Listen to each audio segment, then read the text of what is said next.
Dear students, आज हम पढ़ने वाले हैं एस के हेलमिंथेस। एस के हेलमिंथेस एक जो है यहाँ से ये मान के चलिए कि पैरासिटिक जो वर्म्स हैं उनका फाइलम है ये, और इनको कॉमनली हम राउंड वर्म्स बोलते हैं। आपको जो स्कूलों में जो टेबलेट खिलाई जाती है एल्बेंडाजोल, वो मुख्यतः इसी के लिए होती है। तो ये राउंड वर्म्स कहलाते हैं क्योंकि इनकी बॉडी जो है वो सिलेंड्रिकल होती है और अनसेगमेंटेड होती है। फिर भी हमने जो कुछ इसमें तय कर रखे हैं हमने पॉइंट्स, जैसा कि हम पहले पढ़ते आ रहे हैं, अगर हम देखें तो देखिए उस हिसाब से हम इसको देखते हैं। अभी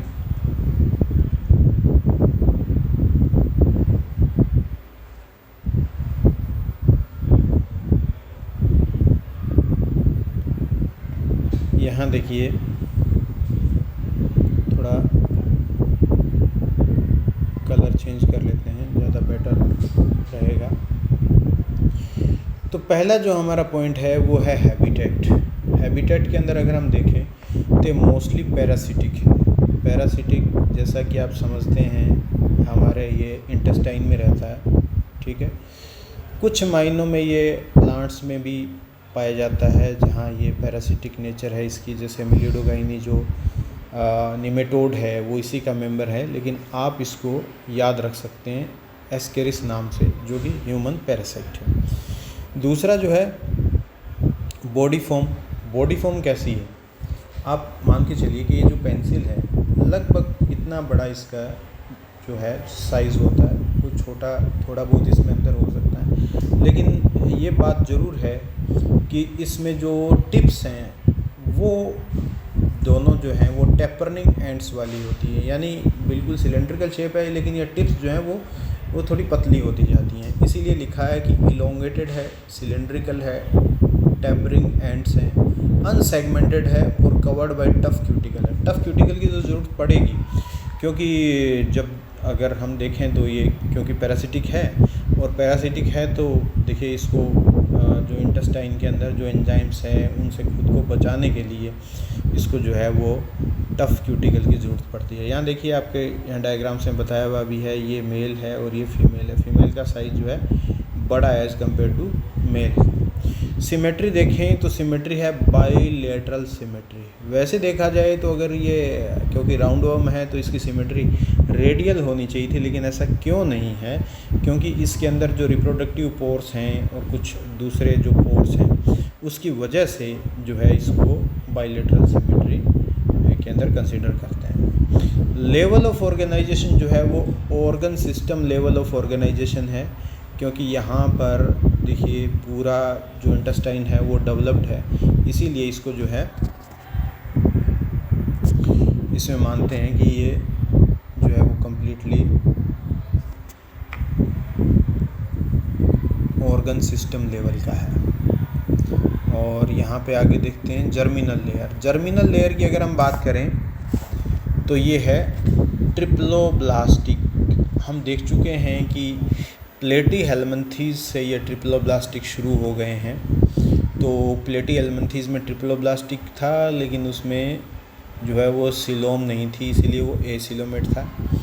और यहाँ पर जो तीनों जो जर्मिनल लेयर हैं वो है एक्टोडर्म, मेसोडर्म एंड एंडोडर्म।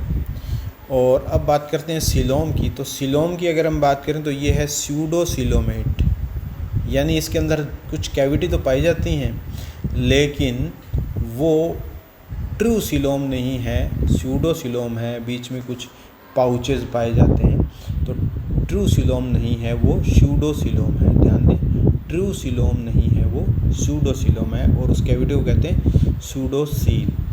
अब बात करते हैं बॉडी वाल। बॉडी वाल क्या होता है कि जैसे ये आप देख रहे हैं, इसकी जो वॉल है वो किन लेयर से मिलकर बनी हुई है वो देख रहे हैं। तो थिक है, नॉन सेलुलर क्यूटिकल सबसे पहले पाई जाती है बाहर की तरफ, ये हम पहले भी डिस्कस कर चुके हैं। और इसके अंदर हाइपोडर्मिस भी पाई जाती है, और हाइपोडर्मिस के बाद जो है इसके अंदर मस्कुलर लेयर्स होती हैं, ठीक है। इसके बाद देखिए डाइजेशन है। जो डाइजेस्टिव सिस्टम है वो कंप्लीट है, क्योंकि माउथ और एनस दोनों पाए जाते हैं, और इसी वजह से जो है इन पोर्स की जो सिचुएशन की वजह से ही और कुछ जर्मिनल जो एक तरीके से मान रिप्रोडक्टिव पोर्स की वजह से ही जो है इसके अंदर जो सिमेट्री है वो बायलैटरल सिमेट्री है। रेस्पिरेशन जो है वो बॉडी सरफेस से होता है, इसीलिए कह सकते हैं कि क्यूटेनियस रेस्पिरेशन इसके अंदर होता है। तो बॉडी सरफेस से आप यहाँ पर एक रेस्पिरेशन के आगे देखिए एक ट्यूब लाइक स्ट्रक्चर बना के O2 और CO2 का एक्सचेंज दिखाया हुआ है ताकि आप इसे ढंग से याद कर सकें। एक्सक्रीशन जो है वो एक एच शेप्ड एक्सक्रीटरी सिस्टम होता है और इसमें एक्सक्रीटरी पोर भी होता है। तो ये भी सिस्टम है, इसीलिए इसमें ऑर्गन सिस्टम लेवल जो है ऑर्गेनाइजेशन है। रिप्रोडक्शन है वो सेक्सुअल रिप्रोडक्शन है, डायोइसियस यानी सेपरेट होते हैं male and female. Internal fertilisation है और एग लेइंग ये करते हैं। डेवलपमेंट डायरेक्ट और इनडायरेक्ट दोनों तरीके का पाया जाता है। इसका जो लार्वा होता है वो बिल्कुल जो है वो इसका जो अडल्ट होता है उसके जैसा ही होता है, लेकिन कुछ स्मॉलर साइज़ होता है। एस्केरिस में कई सारी लार्वल स्टेजेस हैं जो मतलब फर्स्ट, सेकंड, थर्ड और फोर्थ इस तरीके से बताते हैं। अच्छा, स्पेशल फीचर जो इसका है वो ये एक तो टफ क्यूटिकल है, मोटी क्यूटिकल है, स्यूडोसिलोम है और एलिमेंट्री कैनाल कंप्लीट है। ये कुछ इसके स्पेशल फीचर्स हैं। अब हम देखते हैं इसके एग्जांपल्स।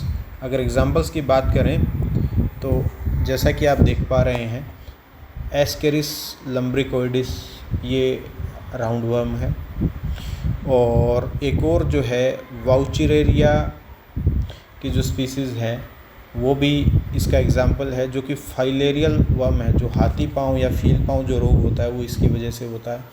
तीसरा है जो रूट नोट निमेटोड है जो कि प्लांट पैरासाइट है, जिसे मिलियोडोगाइन जो है वो इसका एग्जाम्पल है। तो इस तरीके से ये आपका कंप्लीट हो गया एस्केलमंथीस।